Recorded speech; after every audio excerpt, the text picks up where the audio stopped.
saya Rindarna Ningsih, Guru Bimbingan Konseling SMA Negeri 1 Blitar. Dalam video ini, saya akan melaksanakan konseling individual. Fokus utama dalam konseling ini adalah menekankan untuk membantu siswa agar siswa tersebut bisa bangkit dari kegagalan. Siswa bisa beradaptasi untuk grow mindset atau memiliki mindset yang positif, serta membentuk siswa untuk memiliki daya lenting atau resiliensi. Silahkan disimak.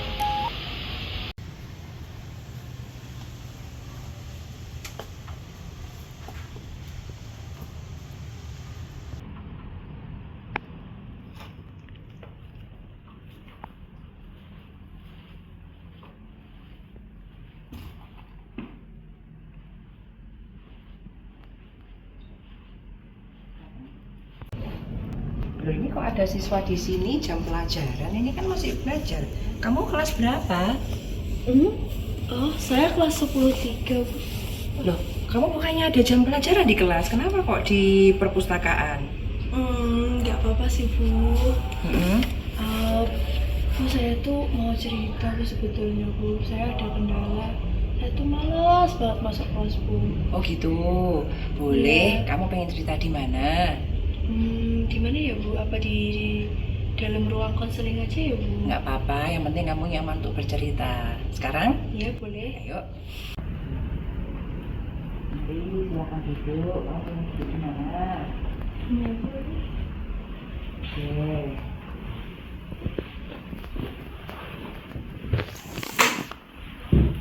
Gimana kabar hari ini? Biasa aja sih, Bu. Nggak ada yang spesial hari ini. Tadi kamu di perpus itu sedang apa? Nggak ngapa-ngapain sih, Bu. Cuma ya namanya dikit-dikit lah bolos. Oh, bolos. Kamu yang namanya Sekar kelas 10-3 kan? Iya, betul, Bu. Nah, kebetulan sekali. Kemarin itu Bu Rini dilapori sama guru mata pelajaran Jepang dan juga wali kelasmu. Katanya kamu sering meninggalkan jam pelajaran bahasa Jepang. Itu gitu. Iya, Bu. Sebenarnya apa yang kamu rasakan terhadap pelajaran bahasa Jepang itu? Saya tuh sulit, Bu, kalau memahami bahasa Jepang. Kayak nggak bisa dipahami gitu loh, Bu. Habis itu teman-teman saya kan yang lainnya pada fokus saya menghafalkan dan lain-lain, tapi saya tuh kayak kesulitan gitu. Alhasil saya ya udah kayak malas gitu. Oh baik, jadi Ibu paham sekali ya apa yang sedang kamu rasakan. Jadi intinya kamu ini ingin di kelas itu suasananya nyaman, kamu belajar juga enjoy dengan teman-teman, kamu bisa mengikuti pelajaran bahasa Jepang dengan baik, begitu. Iya, Bu, sebetulnya saya tuh juga nggak mau kalau nilai saya jelek, tapi ya gimana, Bu, kadang kayak saya nggak merasa nggak sanggup gitu. Baik, jadi kamu ingin belajar bahasa Jepang di kelas dengan nyaman dan tentunya tidak membuat kamu tertekan. Iya, betul begitu, Bu. Kalau begitu, apa yang kamu lakukan ketika jam pelajaran bahasa Jepang berlangsung? Kamu kan nggak di kelas. Nah, kamu ngapain aja?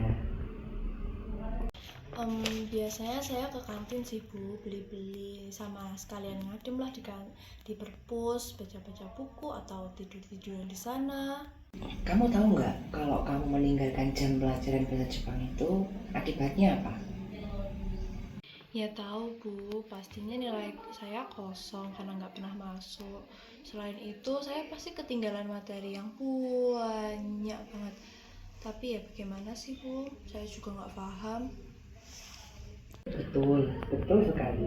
Jadi yang kamu lakukan itu sebenarnya justru malah membuat nilaimu semakin jelek. Kamu juga semakin tertinggal pelajaran.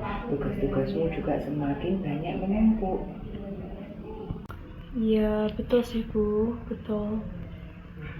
Nah, kalau dipikir-pikir, apakah yang kamu lakukan itu sudah membuat kamu mencapai ketujuan yang kamu inginkan? Belum sih, Bu, malah bikin saya tambah buruk, terus saya nggak dapet apa-apa. Nah, Inilah penting bahwa kamu itu harus memiliki resiliensi. Resiliensi itu adalah daya lenting di mana kamu harus punya grow mindset. Kamu harus memiliki mindset yang positif dan mindset untuk bertumbuh. Bu Rini paham bahasa Jepang itu bagi Sekar adalah sesuatu hal yang sangat susah pelajarannya, sulit untuk dipahami. Kemudian teman-teman di kelas juga mungkin kurang mendukung, kurang mensupport Sekar dalam pelajaran ini. Tapi yang perlu kamu ingat, kamu tidak boleh menyerah dan kamu harus mulai belajar, mulai pelan-pelan untuk beradaptasi menuju hal yang lebih baik. Kamu harus mulai bisa masuk kelas pada saat jam pelajaran bahasa Jepang. Kayaknya saya masih belum sanggup Bu kalau melakukan itu. Sebenarnya saya masih ingin menyerah aja deh, meres-meres di kantin.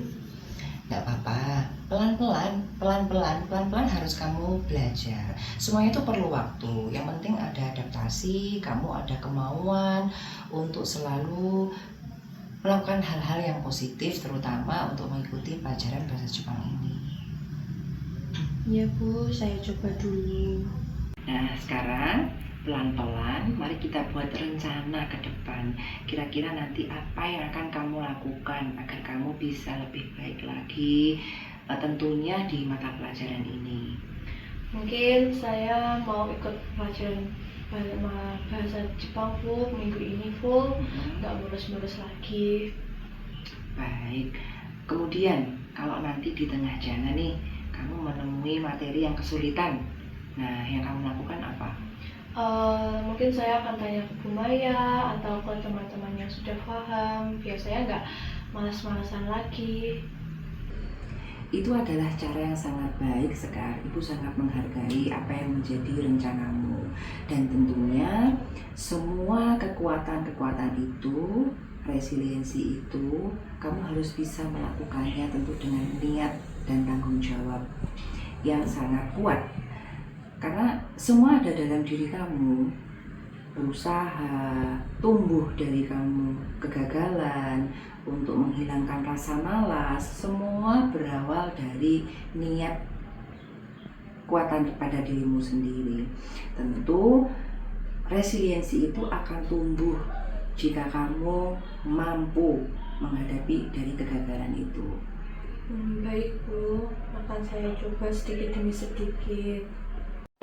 Baik, jika kamu ada rasa ingin menyerah, ingatlah bahwa kamu punya masa depan yang baik. Kamu punya cita-cita yang harus kamu tanamkan, bahwa semuanya itu kamu sedang melatih dirimu sendiri untuk bertumbuh.